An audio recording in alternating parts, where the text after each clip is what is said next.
the power of our mind, and this is what I'll get everyone to do in a moment. I'll get you to close your eyes and just imagine something, just to really show you the power of your mind. So if everyone here, I'm not going to hypnotize anyone, don't worry, not unless you want me to, but if everyone just closed their eyes for a second and just imagine, if you want to, obviously if you don't want to, keep your eyes open, but just imagine the worst possible alcoholic drink you've ever had, that worst drink that when you smell it, it just makes you gag, it makes you produce more saliva in your mouth. Can most people here, this is going to work with 80% of people, can most people here really taste that drink in the back of their mouth? Can you smell it? Does it make you want to throw up? Yeah? Now if I say to everyone, where is that drink? Where is it? It isn't anywhere. The mind's created the drink. So if the mind can create it, you can open your eyes now if you want. The mind has created the drink. The drink's not there, but I saw people's faces going, oh. You can taste it in the back of your throat sometimes, and you can imagine it. So if you can imagine a drink that's not there, that is causing you pain, can you imagine a new future that is going to cause you joy, happiness, fulfillment, abundance, whatever it is that you want in your life? And one of my other favorite quotes from Albert Einstein is, imagination is more important than knowledge. And I'm not saying knowledge is not important, but what I'm saying is imagination will take us to heights, versus knowledge can only take us to a certain degree. If you think about someone like Elon Musk, he's an incredible visionary. Everyone laughing at him saying there's no way you're going to go to space. He wants to create a colony on Mars. I don't know. The man's a super genius. Doesn't make any sense to me. But when we start to use our imagination to change our life, then, like I say, once you believe it enough in here so strongly that it's going to happen, eventually it will happen, because you'll just keep doing things that push you further and closer towards the goal that you want to get to and you want to achieve.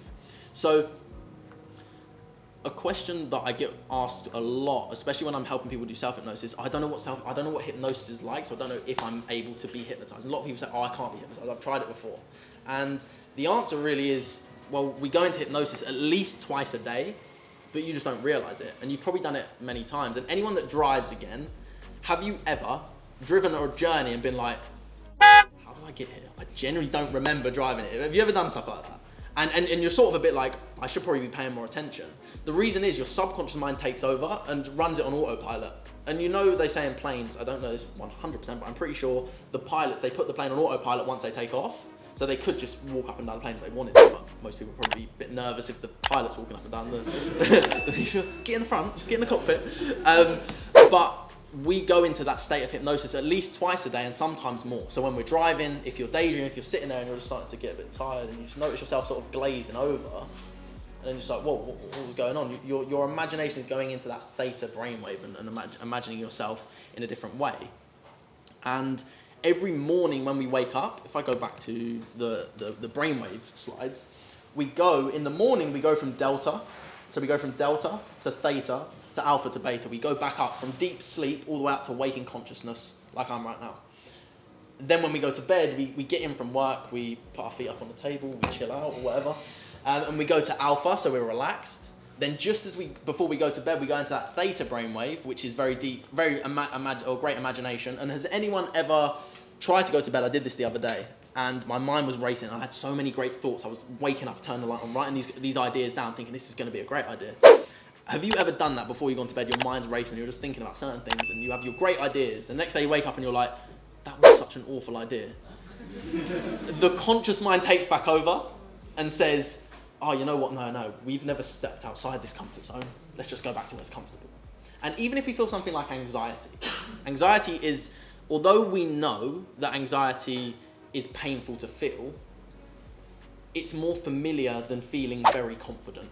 So the mind actually can judge what it feels like to be anxious. So it's like, I'll just go with what is easy versus what is unknown, because it doesn't want to jump into the unknown effectively. Where was I? There. So that was the other one. So daydreaming, and so the daydreaming is a state of hypnosis. In the morning when you wake up, you're very suggestible. So when I say to people, the worst thing you can do in the morning is check your phone first thing. And that is very difficult for a lot of people to do, because most people check their phones in the morning. I was very guilty of that. But I make it sort of a mission to, for at least half an hour, refuse to consume my mind with other people, other faces, all these different things. Because it's like, imagine, or would anyone do this? Would you let 100 people into your bedroom in the morning before you've even woken up, before you've even put clothes on? Some people might, I personally wouldn't. I want to get dressed. I want to clean my teeth. I want to make myself presentable to the world. But if we're going on social media, we're straight away seeing Stacey, James, all them doing all their things that they're doing, which then we start to get a bit of envy. We're sitting there like, oh, I wish I was on holiday right now. Or I wish I had that car. I wish I was as happy as them smiling. And as you guys know, social media is a bit of a facade. You see the good things on social media. You don't necessarily see the bad things. No one's posting, oh, I'm so depressed right now, or I'm so anxious right now. Everyone look at me, because they don't want people to see that. And I know I didn't. When I was in that state, I didn't post anything. A lot of the stuff I did post was just me smiling, and everyone, oh, he's a happy kid. So no, he's actually really, really hurting inside. And there's a lot of people that really are feeling that way. But what I want to show you guys is how you can use hypnosis for yourselves. And if anyone does have epilepsy, I recommend you not to do this. Do this. All I want you to do is just put your feet flat on the floor. Yeah, get yourself nice and comfortable. Yeah, anyone that doesn't, just don't follow along, and you'll be perfectly fine. Put your hands out like this. Clasp them together. Put it like a gun. Shoot anyone you want to shoot. Just put your hands in front of you like this. And in a moment, I'm going to get you to open your fingers up. And when you open your fingers up, I'm going to get you to stare at your fingertips. That's all I want you to do, is just stare at your fingertips, open your fingers, not yet, and just listen to my voice. Can everyone do that? Just give me a yes, yeah, nod. Yes. Perfect. So don't look at me, don't look at anyone else, just stare at those fingertips. Okay, so 3, 2, 1, and everyone just open it up. What I want you to imagine is just that you have 2 of the world's strongest magnets on your fingertips now. All I want you to do is just imagine that you've got 2 of the world's strongest magnets on those fingertips now. And just imagine like those fingers are being drawn in, dragged in closer and closer together now. And you may feel this, you may feel your fingers being drawn in, dragged in closer and closer together. And the more you watch them, the more you focus, the more your fingers will move in. And actually notice what happens the more you try to resist it. The closer and the further they want to just move in closer and closer together now. And that's what I want you to do. I want you to imagine that it's just like you've got just 2 magnets. And again, this won't work for everyone 100% of the time. Depending on how your focus is, but just notice for you right now that it's feeling that, just feeling your fingers being drawn in, dragged in closer, and just let it happen. Just let it happen. Use your imagination. Just imagine that those fingers are just being dragged in closer and closer, and just imagine like they are stuck. That's right. If they're stuck together, let them become stuck. Like you've got duct tape around them, like you've got glue, the world's strongest glue on them now, and just feel it being dragged in, drawn in closer and closer. And the more you try and resist, the closer they want to move, and just let it happen. There's no need to resist it. The more you try and resist it, the more you'll fight in your imagination. But the closer they get, the more they want to stick. And when they do stick together, when they do lock together, when they do shut together, just let them stick. Just allow your mind to take over and allow them to stick together. And anyone right now that has got their fingers to stick, if you try to pull them apart, notice that they just want to stick even more. If you try to pull them apart, just notice they want to stick even more. And the more they stick, the more weird this feels, but no, it's perfectly fine, perfectly normal. It's just a reaction of the mind. And they are just stuck. Those people that have their fingers stuck together now, they are just completely and fully stuck. They are completely and fully stuck, and you can't pull them apart. And when I clap my hands, anyone that has got their fingers stuck, they'll just be perfectly free. You can unmove your hands and you can focus your attention somewhere else. Just let them go. Just let them go.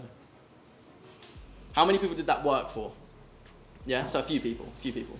It won't work for everyone in an audience like this, because there's certain things that we don't understand about hypnosis and how it works, which when I'm working with someone, it will do that. But realistically, I saw Jake, your finger was stuck. Who was it? Raise your hands. Who had their fingers stuck? Yeah, you guys. What did that feel like for you? Anyone want to say anything? Jake, what did that feel like for you? Felt like I was trying to battle it, yeah, but I couldn't. Yeah. And then I found it quite funny. Yeah. Yeah. I find myself like just laughing nervously because I was stuck. Yeah. Well, that's it. And realistically, I have no power over that whatsoever.